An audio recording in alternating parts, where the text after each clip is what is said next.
ये कहानी है अननोन कॉलर। कौन है जो हर बात जानता है? फोन उठाते ही शुरू होता है खेल, और खेल में हिस्सा लेने वाला बचता नहीं।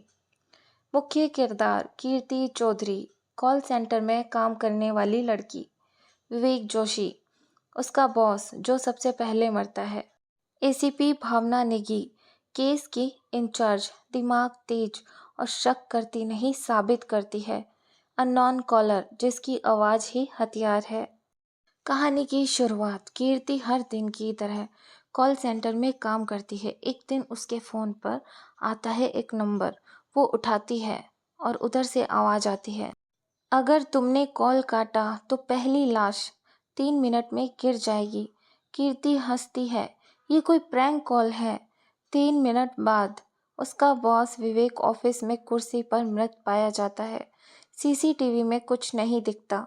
जांच शुरू होती है। एसीपी भावना केस की जांच शुरू करती है।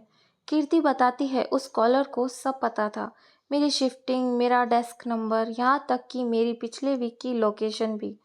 एसीपी को समझ आता है, ये कोई आम मर्डर नहीं, ये कोई खेल है जहां हर मूव पहले से प्लान किया गया है। फोन फिर बजता है। अब कॉल पर फिर वही आवाज। इस बार बोलता है, कीर्ति, आज की डेडलाइन है रात 9:09 पर। तुम्हें उस फाइल तक पहुंचना है, वरना अगली मौत तुम्हारी होगी। संकेत, फाइल वही है जहां तुमने कभी झूठ बोला था। कीर्ति डर जाती है। एसीपी को बताती है, वो स्कूल की लैब थी जहां उसने चोरी की थी और किसी और पर इल्ज़ाम डाला था। खेल गहराता है, कातिल कौन?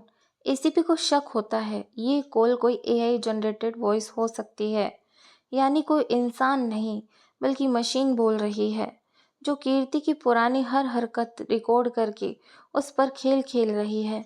पर सवाल ये है, डाटा किसने डाला उस एआई में? ट्विस्ट, सच सामने आता है। पता चलता है कॉल किसी एआई से नहीं आ रही थी, बल्कि कीर्ति की खुद की बहन रिया चौधरी की आवाज़ थी, जिसे बचपन में स्कूल से निकाल दिया गया था कीर्ति के झूठ की वजह से।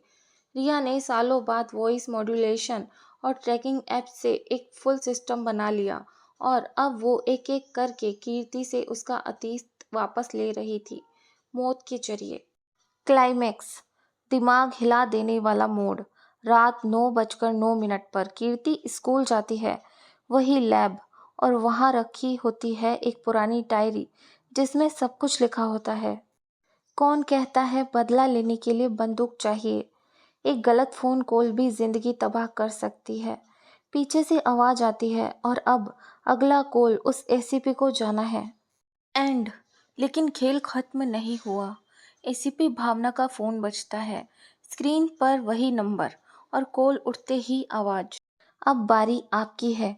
आपको तो लगा आप केस सुलझा रही है ना, पर असली खिलाड़ी तो आप ही थी। बस याद कीजिए, आपने 11 साल पहले किसके नाम से रिश्वत ली थी। कुछ कॉल्स नेटवर्क से नहीं, अतीत से आती है। जिसने जो किया है उसका हिसाब किसी ना किसी दिन आता है। बस फर्क इतना है, इस बार कातिल तुम्हारे सामने नहीं, तुम्हारे मोबाइल में है। कहानी कैसी लगी कमेंट बॉक्स में कमेंट करके बताएं, और प्लीज़ मेरे चैनल को सब्सक्राइब करें और मेरा हौसला बढ़ाएं। धन्यवाद।